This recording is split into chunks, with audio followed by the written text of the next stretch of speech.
Alors, dans ce chapitre 3, nous allons voir les mutations de l'ADN et leurs conséquences en termes de variabilité génétique.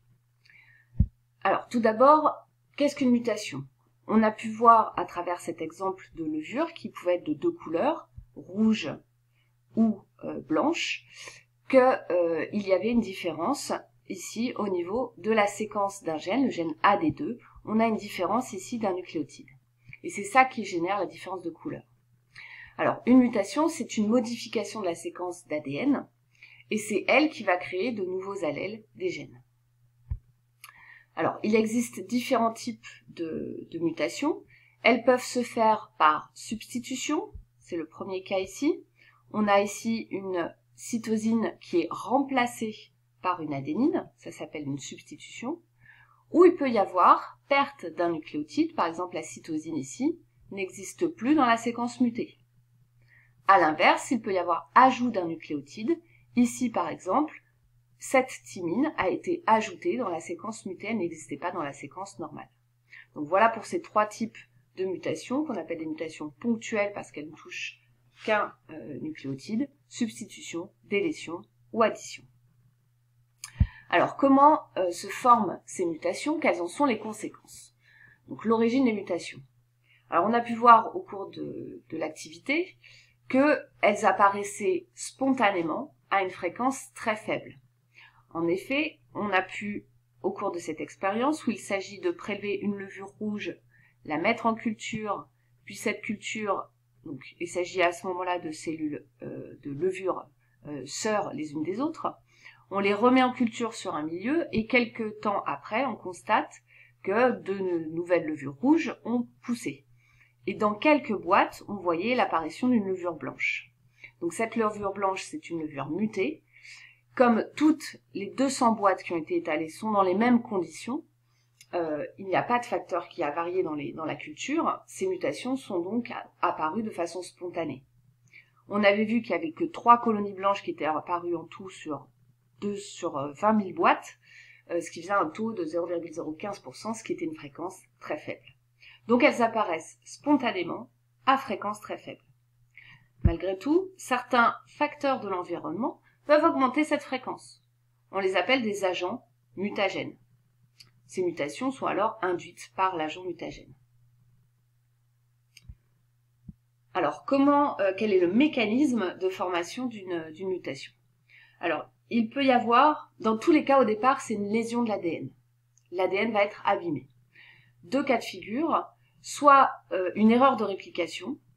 Donc là, ce segment va être répliqué par l'ADN polymérase. Les deux brins vont se séparer. On retrouve un brin parental ici, un brin parental ici.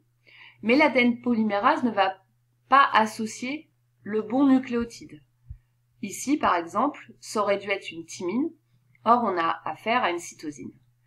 Donc, il s'agit d'une lésion de l'ADN. On parle de mésappareillement de l'ADN. Alors, normalement, cette lésion devrait être réparée. Il y a des systèmes qui lisent l'ADN et qui peuvent réparer l'ADN. Parfois, cette réparation ne se fait pas. Cette lésion échappe à la réparation. À ce moment-là, à la réplication suivante, qu'est-ce qui se passe? On va avoir ici notre cytosine qui va être correctement appariée à une guanine. Sauf que ce n'était pas la paire de nucléotides initiale. Au départ, on avait ici thymine, adénine. Et c'est devenu maintenant cytosine, guanine. Donc les deux brins sont modifiés. On appelle ça une mutation et on a généré un nouvel allèle. Par contre, l'autre brin, lui, possédait bien l'adénine. En face, c'est bien une thymine qui a été installée par l'ADN polymérase. Alors, autre cas de figure, plus une erreur de réplication, mais un nucléotide qui va s'altérer. De la même façon, ça provoque une lésion de l'ADN. Si cette lésion n'est pas réparée, à ce moment-là, à la réplication suivante, ce nucléotide qui a été altéré ne va pas être forcément associé au bon nucléotide complémentaire. Donc ici, ça aurait dû être une thymine qui aurait été associée, et il s'agit en fait ici d'une cytosine. Donc on a un appariement erroné. À la réplication suivante, cette cytosine va être complétée dans le nouveau brin par une guanine. Et donc, on a, encore une fois, apparition d'une mutation, les deux brins sont touchés, on a formation d'un nouvel allèle. Donc, à chaque fois, les points communs, il s'agit d'une lésion de l'ADN, d'une défaillance du système de réparation de l'ADN, et enfin d'une réplication d'un ADN qui est resté lésé. Donc voici pour les mécanismes de formation d'une mutation. Alors, les conséquences de ces mutations. Alors, ces conséquences sur l'organisme, elles vont dépendre du type de cellules mutées.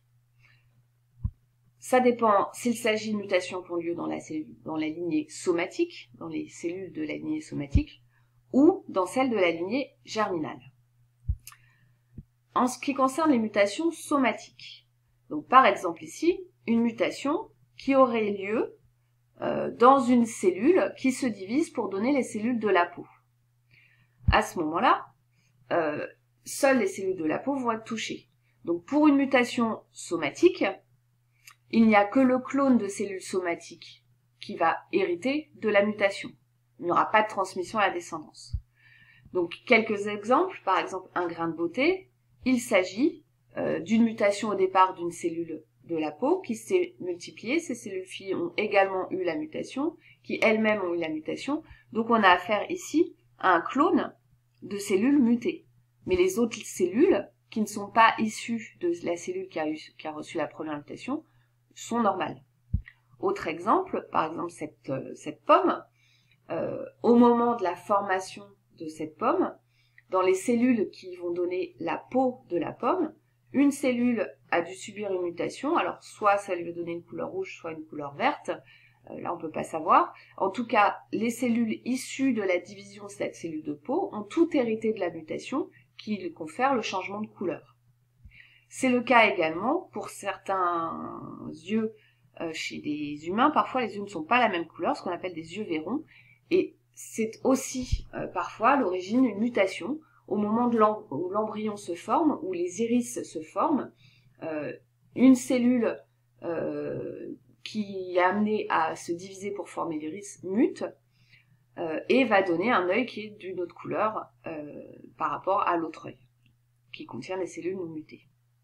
Donc là, il s'agit de mutations somatiques qui ne touchent donc que le clone de cellules issues de la cellule somatique mutée. En ce qui concerne... je vous laisse prendre le cours. Donc, elle est transmise seulement aux cellules filles, seul le clone cellulaire issu de la cellule mutée est porteur de la mutation. Pas de transmission à la descendance de l'individu. En revanche, lorsqu'il s'agit de mutations germinales, donc les cellules germinales sont les cellules reproductrices, donc là, si on a une mutation dans une cellule qui se divise pour former les gamètes vont être porteurs de la mutation. Si jamais ce gamète, par exemple, il s'agirait d'un spermatozoïde, si jamais ce gamète est amené à féconder un ovule, à ce moment-là, la cellule œuf va aussi être porteuse de la mutation. Cette cellule œuf se divise pour former l'organisme, et à ce moment-là, tout l'organisme, le descendant, l'enfant, toutes ces cellules vont être porteuses de la mutation. Donc dans ce cas-là, dans une mutation germinale, ça va être transmis à la descendance. Donc ici, mutation d'une cellule germinale, on a affaire à un nouvel allèle transmissible à la descendance.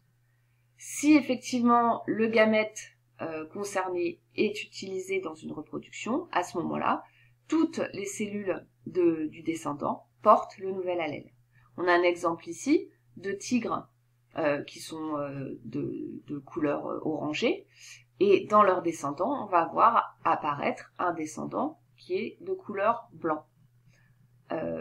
Cette coloration, elle touche toutes les cellules de l'individu, de ce bébé, qui l'a reçu en fait d'un des gamètes des parents.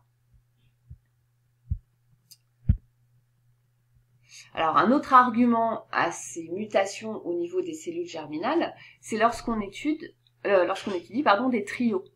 C'est-à-dire qu'on compare pour un gène, on compare donc les allèles présents chez l'enfant, ici, aux allèles présents chez les parents. Alors là, ce que vous pouvez voir, c'est que l'étude génétique montre que cet enfant au niveau de l'allèle de son deuxième allèle, porte ici une version différente de l'allèle 1, de l'allèle qu'il porte sur son autre chromosome homologue. Or, si on étudie les parents, on constate qu'aucun des parents ne possède cette version ici avec la guanine. Donc, d'où est-ce que ça sort, cette version avec la guanine? Puisque normalement, les allèles sont hérités des parents. C'est que chez soit le père, soit la mère, il y a une mutation dans ces cellules germinales, dans le gamète, qui a engendré ici, à la place de la thymine, une guanine. Donc cette étude de trio, donc parents et enfants, cette étude pour un même gène, permet de mettre en évidence l'existence de mutations germinales. Donc une mutation germinale, c'est-à-dire dans une cellule reproductrice, du coup elle est transmissible à la descendance, si le gamète, évidemment, portant la mutation, participe à une fécondation. Dans ce cas, depuis la cellule œuf est porteuse du nouvel allèle, et donc toutes les cellules de l'individu seront aussi porteurs de ce nouvel allèle. La mutation est donc héréditaire. Donc grosse différence entre les cellules somatiques, où la mutation n'est transmise qu'aux cellules filles de l'individu, et une mutation germinale, où la mutation va être transmise à la descendance.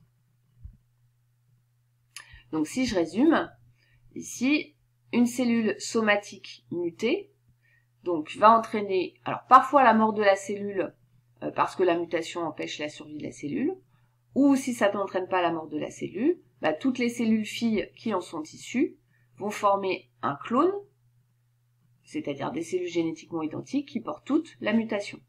Et cette mutation n'est pas transmise à la descendance, contrairement aux mutations dans des cellules germinales, spermatozoïdes ou ovules, où là, s'il y a fécondation, la cellule œuf porte aussi la mutation, et donc l'individu, le bébé qui est produit,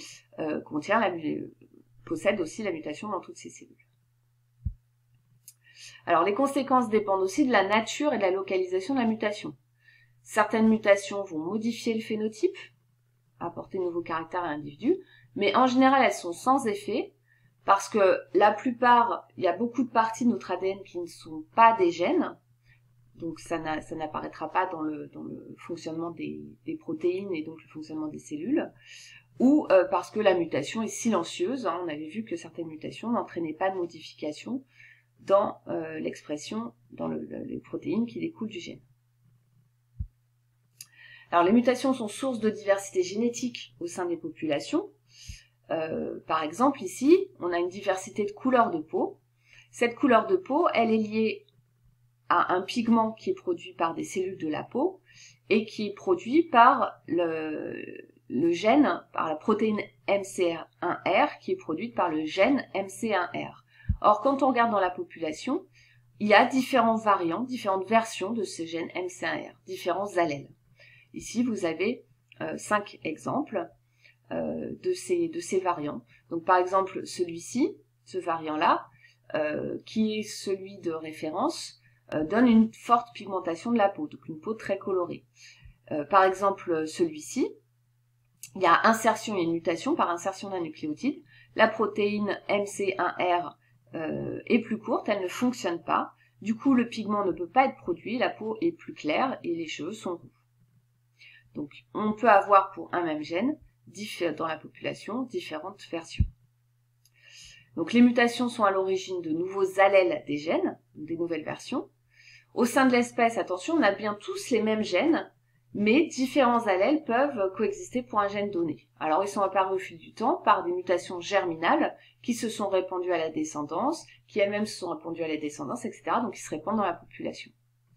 Ce sont ces mutations qui sont à la base de la biodiversité des êtres vivants. La diversité des couleurs de peau, des groupes sanguins, la diversité de l'hémoglobine.